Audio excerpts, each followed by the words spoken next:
नमस्कार, आप देख रहे हैं न्यूज़ 9। मैं आपके साथ संगीता खुराना। भारतीय राजनीति कांग्रेस कमेटी, भारतीय राजनीतिज्ञ में राष्ट्रीय प्रवक्ता, 14वीं विधानसभा सभा के सदस्य, हिमाचल प्रदेश विधानसभा ठेव कुमारसैन के विधायक और पूर्व में रहे कांग्रेस अध्यक्ष श्री कुलदीप राठौर जी अभी मेरे साथ उपस्थित हैं। करते हैं उनसे खास बातचीत। सर, आपका स्वागत और अभिनंदन हिंद न्यूज़ 9 में। जी, बहुत-बहुत धन्यवाद। सर, मैं आपसे पहला प्रश्न यही लेना चाहूँगी, आपकी प्रारंभिक शिक्षा कानूनी की आपने पढ़ाई पढ़ी है और आज तक आपका जो कार्य रहा है, राजनीतिज्ञ यात्रा अभी तक कैसी रही है? देखिए, बहुत अच्छी रही है। मैं छात्र राजनीति में बहुत सक्रिय रहा और मैं राजकीय महाविद्यालय शिमला का निर्वाचित अध्यक्ष रहा। उसके बाद एनएसयूआई का प्रदेश अध्यक्ष रहा और युवा कांग्रेस की मैंने अगुवाई की और प्रदेश कांग्रेस कमेटी का मैं लगभग 3.5 साल अध्यक्ष रहा और अभी वर्तमान में मैं भारतीय राष्ट्रीय कांग्रेस का राष्ट्रीय प्रवक्ता हूँ और साथ में पेशे से वकील हूँ। हिमाचल प्रदेश विश्वविद्यालय से मैंने कानून की जो है पढ़ाई की है और मैं काफ़ी लंबे समय तक भारत सरकार का वरिष्ठ अधिवक्ता रहा और जो हमारी आर्म्ड फोर्सेस ट्रिब्यूनल है, उसमें भी मैंने जो है वरिष्ठ अधिवक्ता के रूप में जो है काम किया। हिमाचल प्रदेश में लोकसभा चुनाव होने जा रहे हैं, उनके साथ-साथ उपचुनाव विधानसभा भी होने जा रहे हैं। उनको लेकर आपकी तैयारियाँ कैसी है? क्योंकि आप पूर्व में अध्यक्ष रहे हैं, तो अध्यक्ष का रोल कहीं न कहीं अभी भी आपको थोड़ा-सा निभाने को मिलता है, क्योंकि एक विधायक होने के नाते-नाते आप इसको किस तरीके से आपकी जो इस पे कार्रवाई हो रही है या आपकी कोई भी टिप्पणियाँ इस पे हैं, आप किस तरीके से इसको देखते हैं? देखिए, अभी हमारे यहाँ जो 4 लोकसभा के चुनाव हो रहे हैं और 6 हमारे विधानसभा के उपचुनाव हो रहे हैं और पार्टी पूरी तरह सक्रिय है। अभी हमारे 2 क्षेत्रों में जो है उम्मीदवार घोषित हुए, शिमला और जो मंडी लोकसभा चुनाव क्षेत्र है और हमीरपुर और कांगड़ा में मुझे लगता है कि बहुत जल्दी प्रत्याशियों की घोषणा जो है होने वाली है और विधानसभा में हमारे 3 प्रत्याशी घोषित हुए हैं और 3 प्रत्याशी मेरी जानकारी के मुताबिक बहुत जल्दी जो है घोषित होने वाले हैं और कांग्रेस पार्टी जो है चुनाव के लिए पूरी तरह तैयार है। अभी आपने प्रत्याशी की बात की है, इतना लेट कांग्रेस प्रत्याशी ढूँढ रहे हैं। क्या कांग्रेस के पास कोई भी चेहरा नहीं है या आपके पास जो चेहरे थे, वो दूसरी पार्टी में चले गए हैं? तो इतना बहुत कम टाइम रहा है, तो अभी तक आप प्रत्याशी घोषित क्यों नहीं कर पा रहे हैं? देखिए, ये बात भी बिल्कुल सही है कि कांग्रेस के हमारे जो 6 विधायक हैं उन्होंने दल-बदल किया और भारतीय जनता पार्टी में चले गए और भारतीय जनता पार्टी ने सभी को जो है अपनी टिकट दी है। अब उसके बाद हमें अपने संगठन के लोगों से बात करनी है, काफ़ी हमने विचार-विमर्श हमें करना है, तो इसलिए मुझे लगता है कि थोड़ा समय जो है लग रहा है। कुलदीप राठौर का कहना था कि कार्यकर्ता रुष्ट हैं, उनकी अनदेखी की जा रही है, तो मुझे बड़ा अफ़सोस होता है। क्या मुख्यमंत्री की स्थिति अभी भी वही है? क्या पूरा कार्यकर्ता अभी आपके साथ इस चुनाव में शामिल है? देखिए अभी चुनाव का समय है और चुनाव के समय हम सब लोग एकजुट हैं और अगर कोई ऐसी बातें रही हैं, वो पूर्व में रही हैं और अभी हमारा ध्यान पूरा चुनाव में और सारी पार्टी और सभी नेता सब लोग प्रयास कर रहे हैं कि हम चारों लोकसभा में और हमारी जो 6 विधानसभा है, उसमें हमारे पार्टी के जो प्रत्याशी हैं, उनकी जो है विजय हो। क्या कुलदीप राठौर जी को हम हर एक विधानसभा क्षेत्र में चुनाव प्रचार में देखेंगे?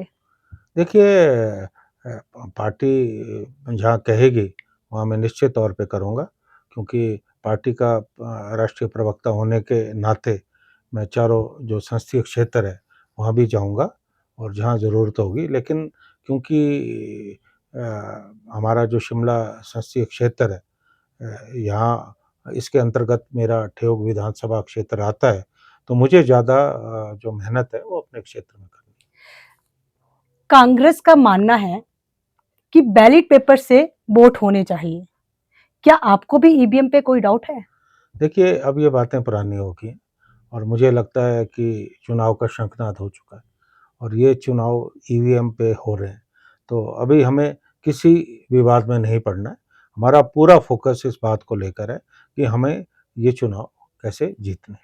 अगर मैं सरकार की बात करूं, सबसे कम सरकार, अगर हम सरकार की बात करते हैं, अटल जी के टाइम में भी 13 दिन की सरकार रही है, 13 दिन के पीएम रहे हैं। वही बात बार-बार भाजपा कहती है। हिमाचल में 16 महीने की सरकार, ये सरकार तो कहीं दिखेगी ही नहीं। क्या आपको भी ऐसा लगता है? नहीं, देखिए, ऐसा कुछ नहीं है। राजनीति में कई तरह की परिस्थितियाँ आती हैं। जब हिमाचल में भारतीय जनता पार्टी की सरकार थी, जयराम ठाकुर जी मुख्यमंत्री थे, उस वक़्त मैं पार्टी का अध्यक्ष था। हमने जो 4 उपचुनाव हुए, उसमें भारतीय जनता पार्टी को जो है पराजित किया और अभी हमारी सरकार तो है, अभी तो हम सत्ता में हैं और अभी जो ये 6 उपचुनाव होने जा रहे हैं, निश्चित तौर पे लोगों ने देखा है कि किस तरह से भारतीय जनता पार्टी ने हमारे विधायकों पर अनैतिक दबाव बनाकर सभी विधायकों को अपने पाले में शामिल किया। इसका जवाब जनता देगी और मुझे पूरा विश्वास है कि जो ये 6 उपचुनाव हो रहे हैं, इसमें भी हम जो है सीटें जो है हम जीतने वाले हैं और हमारी जो सरकार है, वो 5 साल तक स्थायी रूप से जो है चलने वाली है। अब मोदी सरकार के 9 साल पूर्ण होने वाले हैं। कांग्रेस बार-बार आरोप लगा रही है, महंगाई, बेरोजगारी आसमान छू रही है और उसके साथ-साथ आरोप लगाती है कि उनके जो अपने ही हैं, उनको ही सारे टेंडर प्राइवेट में दिए जा रहे हैं। क्या आप भी इस बात से, आप राष्ट्रीय प्रवक्ता हैं, क्या आप इस बात से सहमत हो? बिल्कुल, मैं तो कई बार इन मुद्दों पे तफ़सील से बात कर चुका हूँ, क्योंकि ये जो चुनाव हो रहे हैं, इसमें भारतीय जनता पार्टी के लिए जो है महँगाई कोई मुद्दा नहीं है। देश में जो बेरोज़गारी बढ़ रही है, वो कोई मुद्दा नहीं है। इतना बड़ा अभी भ्रष्टाचार हुआ, अभी इलेक्टोरल बॉन्ड्स को लेके इतना बड़ा घोटाला हुआ, वो कोई मुद्दा नहीं है। ये जो सत्ता में बैठे लोग हैं, ये देश में जो है सांप्रदायिक ध्रुवीकरण की राजनीति कर रहे हैं और मुझे लगता है कि चुनाव जो है हमेशा मुद्दों पे होने चाहिए और हम जनता के बीच में जो 9 साल में इस सरकार की असफलताएँ रही हैं, उन असफलताओं को लेकर हम जनता के बीच में जाएँगे। बार-बार कांग्रेस आरोप लगा रही है कि सेंटर से हमें बजट नहीं मिला है आपदा के टाइम पे। लेकिन पूर्व मुख्यमंत्री का कहना है 1800 करोड़ रुपए सेंटर से आया है और कांग्रेस तारीफ करने की जगह पानी पीकर डकार निकालकर प्रधानमंत्री को उल्टा कोस रही है। और आप इसको किस तरीके से देखते हैं? क्योंकि बार-बार यही कहा जा रहा है कि आपदा के टाइम पे सेंटर ने सहयोग नहीं किया। उनका ये भी मानना है कि नितिन गडकरी जी यहाँ खुद आए हैं, कांग्रेस के कोई भी बड़ा नेता यहाँ पे नहीं दिखे हैं। तो देखिए इसका कारण क्या रहा है? देखिए, बड़ी स्पष्ट सी बात है। मैंने ये मामला विधानसभा में भी उठाया क्योंकि बहुत बड़ी आपदा हमारे प्रदेश में आई, लगभग 10,000 करोड़ रुपए का हमारा नुकसान हुआ और मैंने ये मामला विधानसभा में भी उठाया। मैंने पूर्व मुख्यमंत्री जो हमारे प्रतिपक्ष के नेता हैं, जयराम जी, उनसे भी मैंने फ़ोन पे बात की। जिस दिन ये मामला विधानसभा में आया, उससे 1 दिन पहले मैंने उनसे बात की।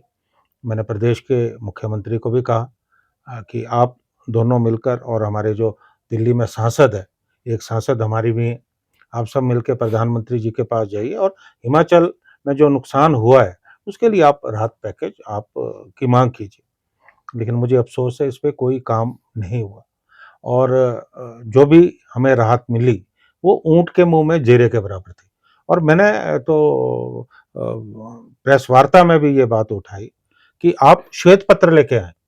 मैंने विधानसभा में कहा कि हिमाचल में आपने जो मदद की है, जैसा आप कह रहे हैं, आप श्वेत पत्र लेके आएँ, लेकिन अभी तक श्वेत पत्र नहीं आया।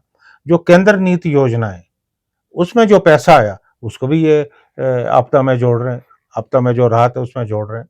तो सरासर हिमाचल प्रदेश के साथ जो है अन्याय हुआ है।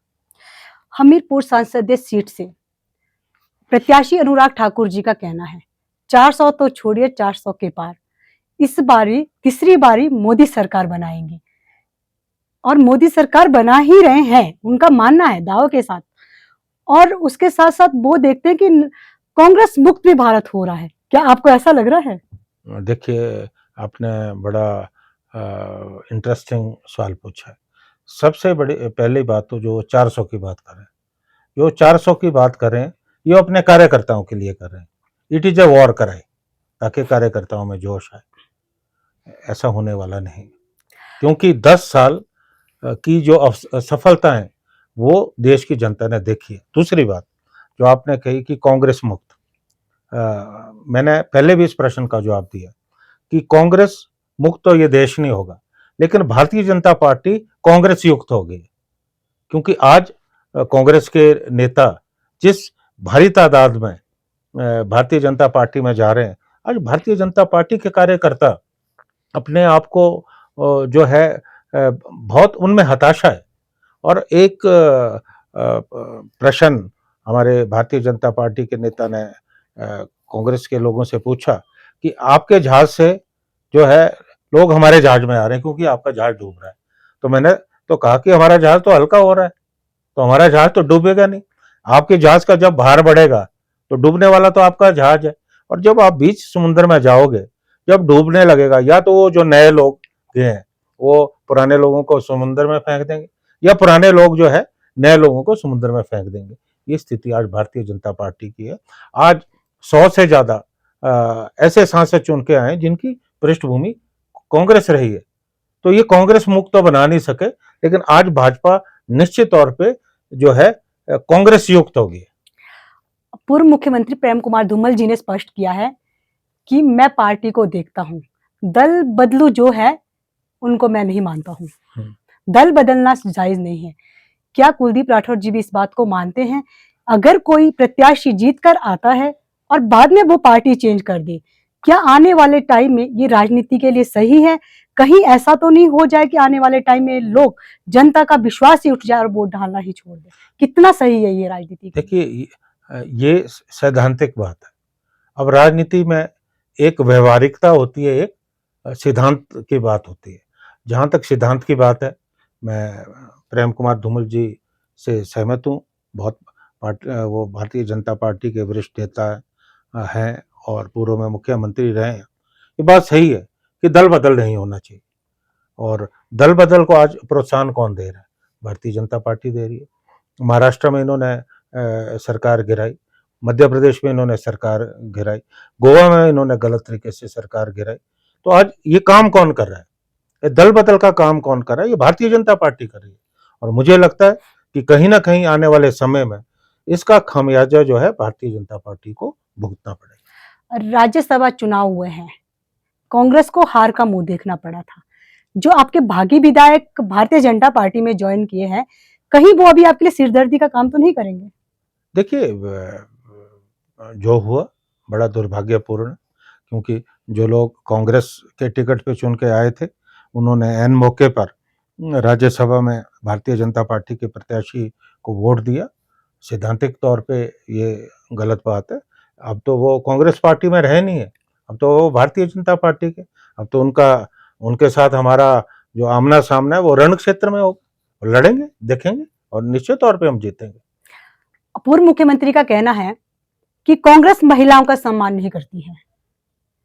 संसदीय क्षेत्र मंडी की बात करूंगी, आपके प्रत्याशी विक्रमादित्य सिंह जी वहां से हैं। उनका राज रजवाड़ों के बारे में कहना है कि मंडी में राज रजवाड़े सिर्फ इलेक्शन टाइम में दिखते हैं। क्या आपको ऐसा लगता है? देखिए, मुझे लगता है कि ये कोई चुनाव के मौके पे बात का बतंगड़ बनाया जा रहा है। और रही महिलाओं की बात, अ, आज तक मुझे बताइए कि भारतीय जनता पार्टी ने जो का कोई प्रधानमंत्री कोई महिला बनी? हमारी तो श्रीमती इंदिरा गांधी रही हैं। और रही बात ये कि महिलाओं के लिए जितना कांग्रेस पार्टी ने किया है, उतना तो किसी ने किया नहीं। आज अगर संपत्ति में अधिकार दिया है, तो ये श्रीमती इंदिरा गांधी ने दिया। और अगर आज 33% आरक्षण जो है हमारे जो नगर निगम है, हमारे जो पंचायती राज संस्थाएं, वहाँ महिलाओं को दिया है, तो ये राजीव गांधी जी के वक्त में दिया गया है।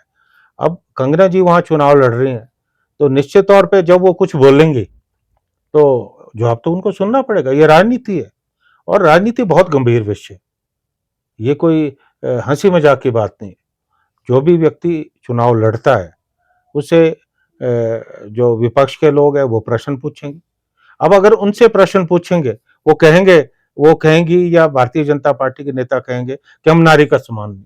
ये गलत बात है। देखिए राजनीति में आए हैं, तो वाद-विवाद तो होगा, मुद्दों पे बात भी होगी।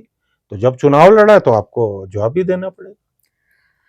आपकी एक राष्ट्रीय लेवल की प्रवक्ता का कहना है कि हिमाचल की बेटियों के अपमानजनक शब्द का इस्तेमाल किया है सुप्रिया शिंदे जी ने।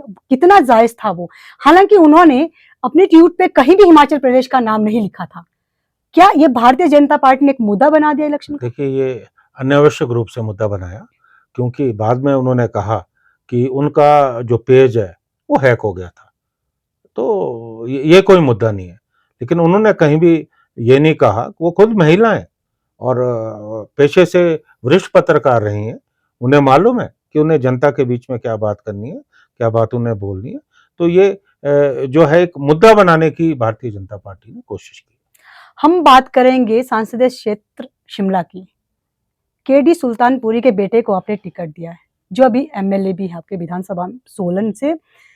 क्या कोई और चेहरा नहीं था कांग्रेस के पास?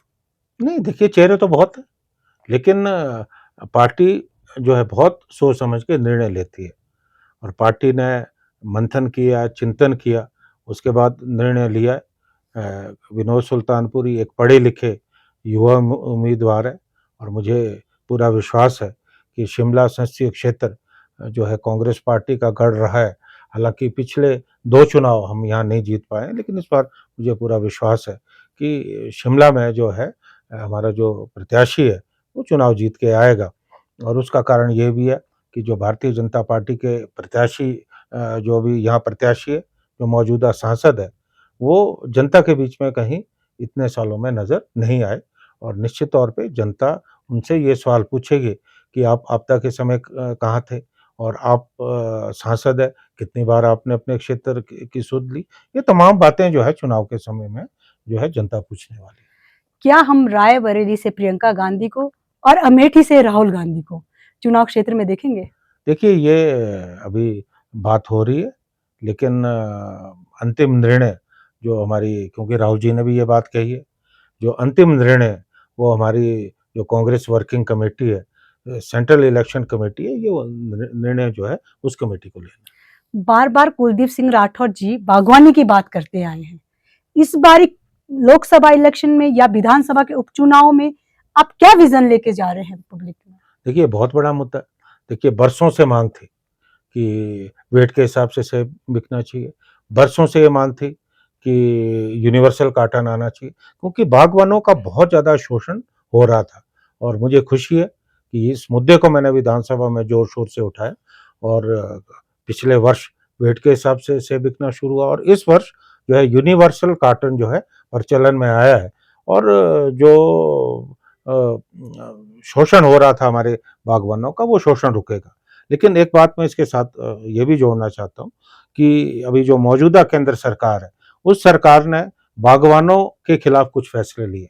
हमारा जो बाहर से सेब आता है, उसपे 50% आयात शुल्क लगता था और पिछले चुनाव में प्रधानमंत्री जी ने खुद कहा कि हम इसे 100% करने वाले, जो 50 की जगह 30% हो गया।